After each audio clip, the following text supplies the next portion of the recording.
Kidney dialysis, आपने बहुत सुना होगा कि किडनी खराब है या किडनी कम काम कर रही है, 25% काम कर रही है, किडनी फेलियर हो गया है, डायलिसिस कराना पड़ेगा, क्रिएटिनिन रेशियो बहुत हाई हो गया है। कभी इन चीज़ों का कंसेप्ट समझा कि कैसे एक ब्लड टेस्ट से आपको पता चला कि किडनी खराब हो गई है, या कैसे पता चला कि क्रिएटिनिन रेशियो अगर बढ़ जाता है बॉडी में, पहली बात तो क्रिएटिनिन होता क्या है, और अगर वो बढ़ भी जाता है ये कैसे इंडिकेट करता है कि आपकी किडनी खराब है, आपको डायलिसिस की जरूरत है, और डायलिसिस ऐसा क्या काम करती है बॉडी में जो किडनी खराब हो जाती है, तो किडनी का कौन सा रोल डायलिसिस प्ले करती है। आज इन सबको एक्सप्लेन में समझेंगे, डिटेल में समझेंगे, तो वीडियो को अंत तक जरूर देखिएगा। सबसे पहले बात करते हैं, हम लोग खाना खाते हैं, भोजन करते हैं ना, खाना खाते कहाँ से खाते हो, मुंह से खाते हो। पानी कहाँ से पीते हो, मुंह से पीते हो। जब मुंह से खाना खाते हो, मुंह से पानी पीते हो, कहाँ से जाता है, ईसोफेगस से जाता है। ईसोफेगस से कहाँ जाता है, स्टमक में जाता है। स्टमक में डाइजेशन का काम स्टार्ट हो जाता है। उसके बाद में वो भोजन कहाँ जाता है, स्टमक के अंदर ना वो सेमी सॉलिड के फॉर्म में आ जाता है। उसके बाद वो भोजन कहाँ भेजा जाता है, उसके बाद वो भोजन भेजा जाता है छोटी आंतों में। अब जब भोजन छोटी आंतों में गया, पानी भी छोटी आंतों में गया, तो यूरिन पास अलग जगह से हो रहा है, स्टूल पास अलग जगह से होता है, यूरिन ब्लैडर में इकट्ठा हो रहा है। ऐसा क्यों हो रहा है, सब कुछ जब भी जो वेस्ट मटेरियल है सारी एक जगह से निकल जाना चाहिए ना बाहर, लेकिन ऐसा तो नहीं होता। इसका मतलब स्टमक तक तो एक ही जगह पे गया, वहां से इंटेस्टाइन में गया, छोटी आंत में गया, वहां जाके इसका रोल बदल गया। क्या हुआ, छोटी आंत जो लिक्विड फॉर्म होता है ना, जो भी म्यूकस होता है, लिक्विड फॉर्म होता है, वो सारा ब्लड के थ्रू किडनी में भेजती है। कहाँ भेजती है, किडनी में। किडनी क्या करती है, ब्लड के अंदर जो पोषक तत्व है ना, जो हमारी बॉडी को जिनकी रिक्वायरमेंट्स है, जैसे सोडियम हो गया, पोटेशियम हो गया, अदर कई सारे एलिमेंट्स हो गए जिसकी बॉडी को नीड है, उसको कहाँ भेजेगी, वापस फिल्टर करके अदर बॉडी पार्ट्स में भेज देगी। लेकिन जो वेस्ट मटेरियल है ना, उसको कहाँ भेजेगी, उसको भेजेगी यूरिनरी ब्लैडर में, ब्लैडर के अंदर भेजेगी, वहां से वो यूरिन के फॉर्म में आउट हो जाएगा। अब समझते हैं क्रिएटिनिन का कहाँ रोल आया। यानी किडनी ने, पहले तो ये देखिए किडनी ने क्या काम किया, किडनी ने फिल्टर का काम किया। घर पे चाय बनाते हैं, कॉफी बनाते हो, क्या करते हैं, उसको छानने के लिए क्या करते हैं, एक जो भी बर्तन है आपके अंदर, पॉट है, उसके अंदर दूध, पानी, चाय पत्ती, चीनी सब मिक्स है, वो बन के चाय रेडी हुई। उसके बाद फिल्टर करते हैं ना चाय छन्नी से, जिसके अंदर चाय पत्ती ऊपर इकट्ठी रह जाती है, चाय नीचे आ जाती है आपके कप के अंदर, ग्लास के अंदर, जिसमें भी आप कलेक्ट कर रहे हैं। वैसे ही किडनी का रोल होता है। किडनी के अंदर जो छन्नी के रूप में होता है ना, जैसे चाय छन्नी में छन्नी होती है, किडनी के अंदर नेफ्रॉन्स होते हैं। नेफ्रॉन्स उसके अंदर मिलियंस होते हैं, यानी आप मान के चलिए करोड़ों की संख्या में नेफ्रॉन्स होते हैं, जो फिल्टर के रूप में बॉडी में काम कर रहे होते हैं, जो हमारे ब्लड से जो वेस्ट मटेरियल है उसको अलग करते हैं। अब अगर इस नेफ्रॉन्स के अंदर कचरा इकट्ठा हो जाए, यानी आपकी छन्नी गंदी हो गई, छन्नी के अंदर इतना कचरा आ गया है, तो क्या वो चाय को छान पाएगी, नहीं छान पाएगी, या उसकी प्रोसेस बहुत स्लो हो जाएगा। होता है ना, अगर छन्नी बिल्कुल गंदी हो गई तो क्या होगा, या तो छान ही नहीं पाएगी, साइड से गिरने लग जाएगी, या फिर जो उसकी स्पीड है वो बहुत स्लो हो जाएगी। वैसे ही हमारी बॉडी में किडनी काम करती है। किडनी जो ब्लड को प्योरीफाई कर रही थी, फिल्टर कर रही थी, अब वो फिल्टर नहीं कर पाएगी, तो उससे क्या होगा, उससे जो वेस्ट है, यानी जो यूरिया है, क्रिएटिनिन है, ये सब वेस्ट मटेरियल्स है, ये बाहर निकल जाने चाहिए। ब्लैडर, ये सारा वेस्ट ब्लैडर में भेजते हैं ना, उसको ब्लैडर में भेजना चाहिए, अब वो ब्लैडर में तो भेज नहीं पा रही। इसका मतलब क्या हो, वो हमारी बॉडी के अंदर जा रहा है। अगर बॉडी में ब्लड के साथ में वेस्ट प्रोडक्ट जाएगा तो क्या होगा, वो हमारे लिए हार्मफुल ही होगा। अब इसमें क्या करते हैं, जो बॉडी के अंदर क्रिएटिनिन वैल्यू चेक करते हैं, यानी जब हमारा बॉडी में ब्लड टेस्ट करते हैं, ब्लड में चेक करते हैं क्रिएटिनिन लेवल का वैल्यू कितना है, हमारी बॉडी में ब्लड के अंदर क्रिएटिनिन लेवल कितना है। अगर क्रिएटिनिन लेवल हाई है, यानी जो रेंज में होना चाहिए उस रेंज से बढ़कर है, इसका मतलब किडनी ने प्रॉपर फंक्शन नहीं किया, किडनी वेस्ट मटेरियल को बाहर नहीं निकाल रही है ब्लड से। वो ब्लड जो है वेस्ट ब्लड, यानी जो इम्प्योर ब्लड है, अशुद्ध ब्लड, अशुद्ध रक्त है हमारी बॉडी के अंदर, वो फ्लो कर रहा है। अगर इम्प्योर ब्लड फ्लो करेगा तो वो अदर बॉडी पार्ट्स को सब में अफेक्ट करेगा, सबके लिए वो हार्मफुल रहेगा। तो इस तरह से तो हमारे जब बॉडी में ब्लड टेस्ट होता है ना, तब क्रिएटिनिन लेवल चेक होता है। कई बार होता है क्रिएटिनिन लेवल लो भी होता है। अब हाई तो आपको समझा दिया कि क्यों होगा, लेकिन लो कब होता है, लो उन लोगों में होता है जिनकी बॉडी में मसल्स बहुत कम होते हैं, या फिर ये कह लीजिए जो माल न्यूट्रिशंस होते हैं, जो बहुत ही ज़्यादा कमज़ोर लोग हैं, उनके अंदर देखा गया है कि जो क्रिएटिनिन लेवल है वो लो होता है। अदरवाइज ऐसा नहीं होता, बहुत ही रेयर केसेस होते हैं जिसके अंदर क्रिएटिनिन लेवल लो होता है, अदरवाइज क्रिएटिनिन का लेवल हाई रहता है।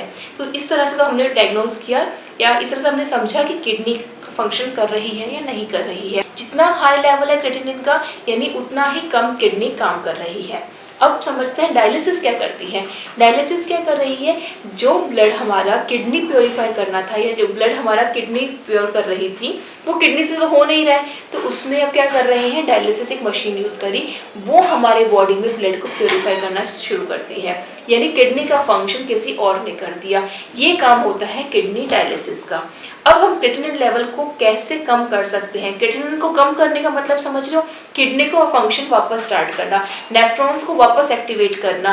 किडनी का फंक्शन अगर अपने आप शुरू हो जाएगा तो क्रिएटिनिन का लेवल धीरे धीरे डिक्रीज हो जाएगा। ऐसा ही होगा ना, किडनी काम करेगी, नेफ्रॉन्स काम करेंगे। अब इसमें क्या होगा, अगर किडनी में ब्लड अच्छे से छनने लग जाएगा, प्योरीफाई होना शुरू हो जाएगा, तो क्रिएटिनिन का रेशो धीरे धीरे कम होने लग जाएगा। अगर क्रिएटिनिन कम होगा तो यूरिया भी कम होगा। यही काम कर रहा था ना बॉडी में किडनी, तो इसका मतलब किडनी का फंक्शन करवाना स्टार्ट करना पड़ेगा।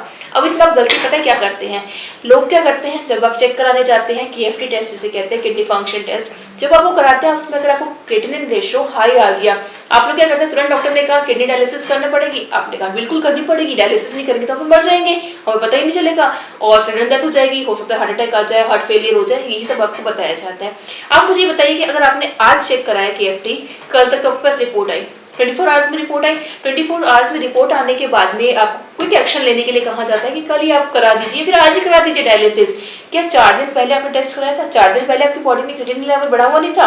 ये तो काफी टाइम का एक लंबा प्रोसेस रहता है ना, एकदम सडन चीज कभी भी बॉडी में कुछ नहीं रहती। अगर क्रिएटिनिन का रेशो आपका 3.4.5 पॉइंट भी हुआ है ना, तो वो इनिशियली से स्टार्ट हुआ होगा ना, 0.2 से स्टार्ट हुआ होगा, 1 तक पहुंचा होगा, फिर 2 पे पहुंचा होगा, 3 पे पहुंचा होगा।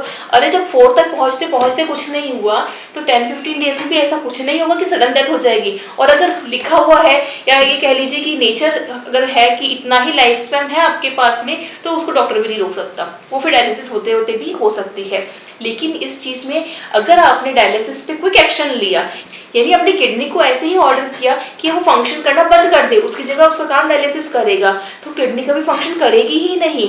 आप किडनी को फंक्शन करवाना स्टार्ट कीजिए ना। अब वो कैसे कराना है उसकी जानकारी आपको कैसे मिलेगी, संस्थान के हेल्पलाइन नंबर पे।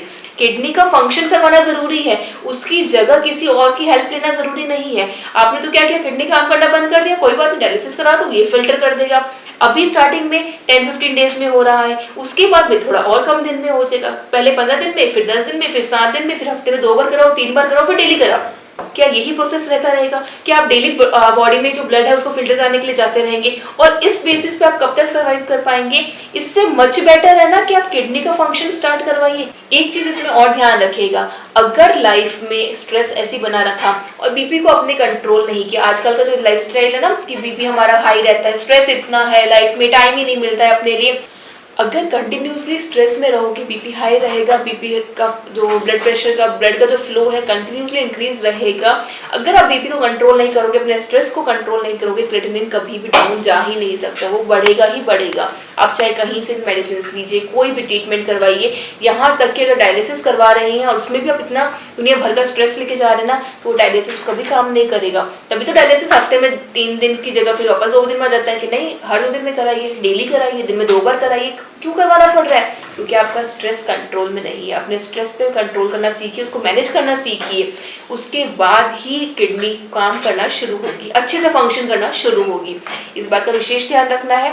अब नेक्स्ट वीडियो में समझेंगे कि क्रिएटिनिन अगर बॉडी में आपकी ब्लड रिपोर्ट में क्रिएटिनिन अगर हाई जा रहा है या यूरिया हाई जा रहा है, उसको कंट्रोल कैसे करना है, उसको कम करने के लिए क्या क्या करना है। अब इसके आगे कैसा भोजन रहे, कैसे दिनचर्या रहे, कैसा आपको औषधियों का सेवन करना है और किस तरह से क्रिएटिनिन बिल्कुल लो कर सकते हो आप, उसके लिए आप नेक्स्ट वीडियो जरूर देखिएगा। यहाँ तक कि हमारे पास है ना एक बच्ची, अभी का जो लेटेस्ट केस था हमारा, मात्र 9 वर्ष की बच्ची का जो क्रिएटिनिन हाई था, जिसको किडनी का कैंसर बताया गया था, यहाँ तक कि डॉक्टर्स के वर्डिंग थे कि वो बच्ची सर्वाइव नहीं कर पाएगी। आज पूर्ण रूप से स्वस्थ है, क्रिएटिनिन लेवल बिल्कुल रेंज में है और अच्छे से जी रही है। उसका लिंक भी हमने डिस्क्रिप्शन बॉक्स में दे रखा है, आप वहाँ जाके देख सकते हैं, अदरवाइज आप आई बटन पर क्लिक करके देख सकते हैं।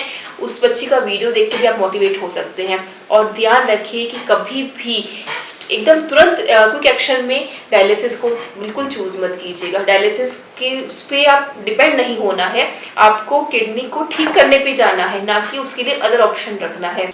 तो आपके आसपास भी कोई भी व्यक्ति किडनी रोग से ग्रस्त है, जैसे डायलिसिस हो गया, किडनी फेलियर बता दिया किसी को, या किसी को ये कहा है कि उसकी कुछ परसेंट किडनी काम नहीं करती है, ऐसा कोई भी दिक्कत अगर आपके आसपास किसी भी व्यक्ति को है, आप उन्हें ये वीडियो ज़रूर शेयर कीजिएगा, उन्हें संस्थान का नंबर दीजिएगा। जो संस्थान का नंबर बिल्कुल निःशुल्क परामर्श करता है, आपको पूरी सटीक जानकारी दी जाएगी, आपको पूरी तरह से गाइड किया जाएगा कि कभी भी आपको डायलिसिस की लाइफ में नीड नहीं पड़ेगी, और बिल्कुल निश्चिंत होकर आप एक अच्छा जीवन जी पाएंगे, जिसमें आपको किसी पर डिपेंड नहीं होना पड़ेगा, आपका किडनी फंक्शन भी करेगा और क्रिएटिनिन लेवल मात्र 1 महीने में अच्छा भी आएगा, यानी किडनी में जो क्रिएटिनिन लेवल हाई भगवान रखा था वो लो होना शुरू हो जाएगा। तो इसी के साथ ही वीडियो को अंत करते हुए धन्यवाद दोस्तों, जय गौ माता, वंदे मातरम। आप अगला वीडियो जरूर देखिएगा, जिसके अंदर हम बताएंगे आपको क्रिएटिनिन लेवल को लो कैसे करना है और यूरिया को लो कैसे करना है। धन्यवाद।